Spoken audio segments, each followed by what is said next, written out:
Polluter pays principle environment law के अंदर concept है। तो इमेजिन करिए, अगर आपने पड़ोसी के घर के सामने कूड़ा फेंक दिया है और अगले दिन पड़ोसी आपको सफाई का बिल भेज दे, यही तो पॉल्यूटर पेज प्रिंसिपल है। इसका सिंपल सा मतलब होता है कि जो गंदगी करेगा वही सफाई का खर्च भी भरेगा। जैसे कि फैक्ट्रीज़ अगर गंदगी करती हैं, डिस्चार्ज यानी हार्मफुल केमिकल को रिवर में छोड़ती हैं, तो उसके बाद वही फैक्ट्री जिम्मेदार रहेगी सफाई करने के लिए उसी नदी का। तो main rules of polluter pays principle कि जो भी इन्वायरमेंट को नुकसान पहुंचाएगा वही उसका फ़ाइन भी भरेगा। क्लीनिंग एंड रिस्टोरेशन फैक्ट्रीज़ की जिम्मेदारी होगी। अगर वह कुछ भी गंदा करता है, इन्वायरमेंट पॉल्यूशन करता है, वाटर पॉल्यूशन करती है फैक्ट्री, तो उसकी जिम्मेदारी रहेगी, वो उसका कंपनसेशन भी देगी, मुआवजा भी देगी और सफाई का खर्च भी उठाएगी। अब कुछ एग्जाम्पल देख लीजिए। इसका एग्ज़ाम्पल है फैक्ट्री पॉल्यूटिंग अ रिवर। अगर कोई फैक्ट्री नदी में केमिकल वेस्ट डालती है और पानी ख़राब हो जाता है, तो उस फैक्ट्री को ही रिवर की सफाई करनी होगी। तो यही होता है पॉल्यूटर पेज प्रिंसिपल। अब challenges in implementing polluter pays principle, कुछ चैलेंजेस आते हैं इनको लागू करने में। सबसे पहला, कभी कभी कई फैक्ट्रीज़ या लोग मिलकर पॉल्यूशन करते हैं। कभी कभी कई सारे लोग मिलके, फैक्ट्री मिलके पॉल्यूशन कर दी, इंडस्ट्री कर दी है और कई सारे लोग कूड़ा फेंक रहे हैं, तो ये जान पाना मुश्किल होता है कि आखिर पॉल्यूशन किसने किया है, एक पर्सन ने। Legal process, difficult to identify polluter, difficult रहता है किसने पॉल्यूशन किया आखिरकार।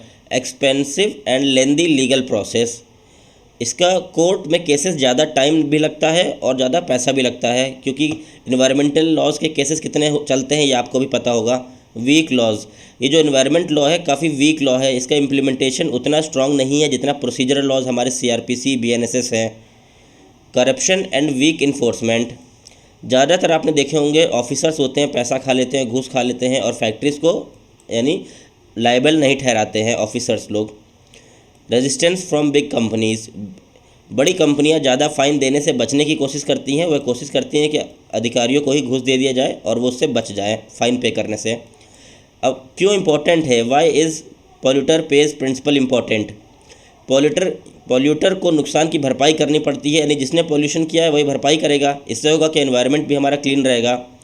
रिड्यूसेस पॉल्यूशन कम होता है। कंपनीज़ और लोग सोच समझकर काम करते हैं, क्योंकि उन्हें पता रहता है कि अगर वह पॉल्यूशन करेंगे तो उनको खर्च भी उठाना पड़ेगा, सफाई भी करानी पड़ेगी।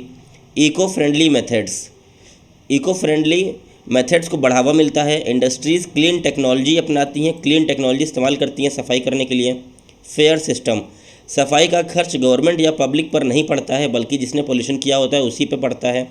इम्प्रूव्स पब्लिक हेल्थ में भी सुधार होता है। कम पॉल्यूशन से लोग कम बीमार पड़ते हैं, लोग ज़्यादा हेल्दी रहते हैं ज़्यादा समय तक। Generate funds for environment protection के लिए फ़ंड आते हैं। पॉल्यूटर्स से मिलने वाले पैसे का उपयोग क्लीनिंग और रिस्टोरेशन में होता है। कॉन्स्टिट्यूशनल प्रोविज़न देखेंगे तो आपका आर्टिकल 21 भी कहता है राइट टू लाइफ और क्लीन एंड हेल्दी एनवायरनमेंट, ये आपका फंडामेंटल राइट है। आर्टिकल 48A कहता है गवर्नमेंट की ड्यूटी है कि वह एनवायरनमेंट को प्रोटेक्ट और इम्प्रूव करें। Article 51A sub clause G कहता है कि हर सिटीजन की रिस्पॉन्सिबिलिटी है कि वह एनवायरनमेंट की रक्षा करें। अब कुछ लैंडमार्क केस हैं। सबसे पहला लैंडमार्क केस है Indian council for environment legal action versus union of India. इस केस में कहा गया था कि जो इंडस्ट्री पॉल्यूशन करेगी उसे क्लीनिंग और डैमेज का खर्चा उठाना होगा। दूसरा लैंडमार्क केस है Vellore citizen welfare forum versus union of India. इस कोर्ट ने पॉल्यूटर पेज प्रिंसिपल को इंडियन लॉज का हिस्सा माना था। और MC Mehta versus union of India के केस में जो ये ओलियम गैस लीक का केस था, एब्सोल्यूट लायबिलिटी को रूल बना कि कंपनीज़ को कंपनसेट करना ही होगा, चाहे उन्होंने सेफ्टी रूल्स भी फॉलो किए हैं तो भी उन्हें कंपनसेशन देना होगा, इस केस में कहा गया था। अब कंक्लूजन क्या निकल के आता है पॉल्यूटर पेज प्रिंसिपल का, कि जो पॉल्यूशन करेगा वही उसकी भरपाई करेगा। एनवायरनमेंट को क्लीन और सेफ़ रखने में मदद मिलेगी। भाई जो पॉल्यूशन करेगा वही सफाई कर देगा तो एनवायरनमेंट भी क्लीन रहेगा और हमारा एनवायरनमेंट भी सेफ़ रहेगा। इंडस्ट्रीज़ को इको फ्रेंडली तरीके अपनाने पड़ेंगे। Public health will improve, public health भी बेहतर होगी। फ्यूचर जनरेशन्स के लिए सेफ़ और सस्टेनेबल एनवायरनमेंट बनेगा। फ्यूचर जनरेशन्स के लिए जो गंदगी करेगा वही सफाई करेगा। पॉल्यूटर पेज प्रिंसिपल का यही मतलब होता है एनवायरनमेंट लॉ के अंदर।